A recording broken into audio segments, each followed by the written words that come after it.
Hello friends and welcome back to my channel. Today I have another episode of card making for scrapbookers with my friend Sarah. I'll have her channel linked down below so you guys can check out her beautiful cards. This month we are focusing on rub-ons. I'm showing you guys, I only have about 10 packs of rub-ons in my whole stash.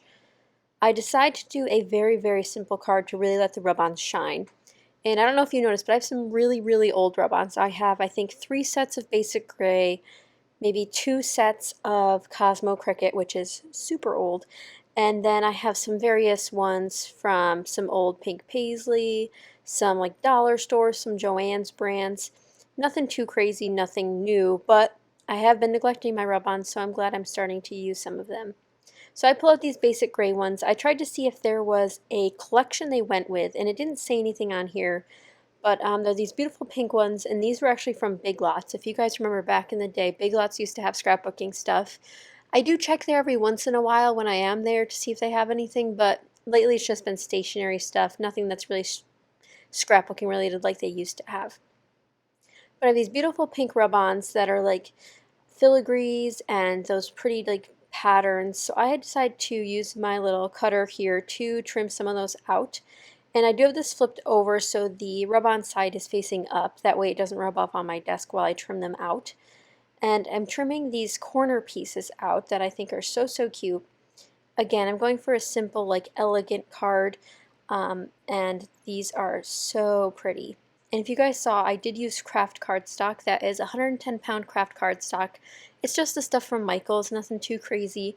And I cut it in half down at 5.5 mark, and then I score it in half, which is the 4.25 mark, to make 2 bases for cards.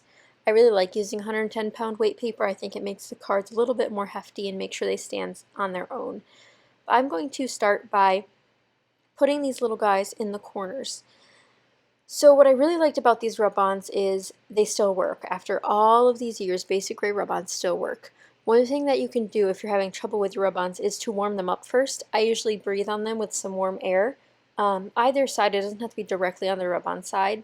But if you have good rub-ons, they'll kind of stay together in one piece as if they were a sticker. Once you start rubbing it on, the rest should come off the backing. So just make sure that you have something that will work before you put it directly on the project you're trying to work on. But I definitely recommend sort of heating them up with your hands, either rubbing the backing side just so they can get a little bit, used to being able to be rubbed off. So I like to make them warm first. I then grab this lace section off of the rub-on sheet and put it on both sides. So here's the finished product. I will say some of them did turn out a little wrinkly, but again, these are such old rub-ons that I'm not surprised, and I think it'll be okay.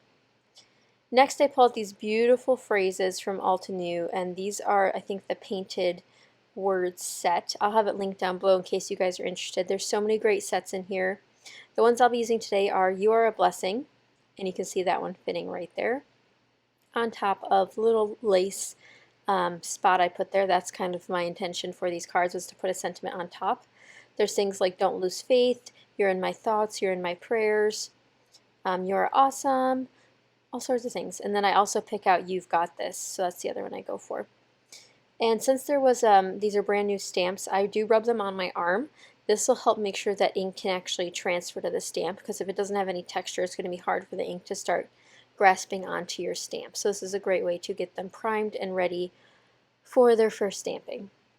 Now, one thing I didn't know would happen was that if you do have rub-ons, the ink might not dry on top of rub-ons. So I have 2 inks here today. I have my Versa Fine Black ink, which I absolutely love, but something like a StazOn might be better if you're stamping directly on top of rub-ons.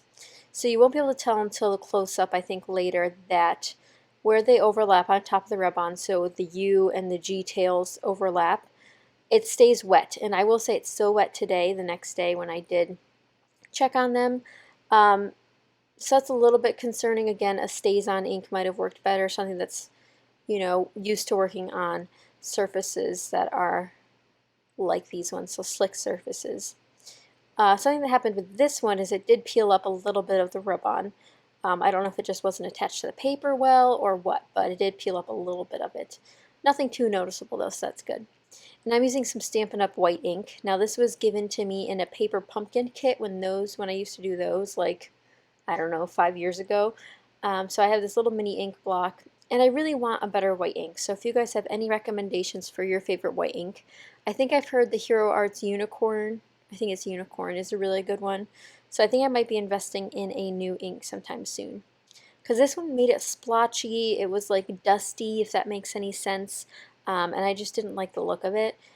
But again, this one had the same issue as the black VersaFine, where if it overlaps on top of the rub-on, it did not dry, and it's still not dry. It is a little bit drier than the black one was when I went to check on it again the next day, but still a little upset that they didn't dry yet. I think I definitely prefer the black instead of the white, but I can see why you'd want both. One's much softer. Something like these designs with the pretty pinks and the daintiness could work well for a baby card, thinking of you as sympathy, congratulations on a wedding, all sorts of things can work for these sort of elegant, simple cards. To finish them both off, I'm going to use some Rose Gold Glory Sequins from Spiegel Mom Scraps, one of the new mixes, highly coveted, so go grab it before it sells out again. And you can use my code Katelyn15 for 15% off your order. And then for this one, I'm just going to do some different little scallops of sequins. And these are the super glittery ones from this set, so they're very, very pretty. But I hope you guys enjoyed, and if you did, be sure to give it a thumbs up. And of course, don't forget to go check out Sarah's project link down below because she makes beautiful, beautiful cards. And I hope you guys try out using some rub-ons on some simple cards just from scrapbooking stuff in your stash. But thank you guys so much for watching, and I will see you guys next time. Bye.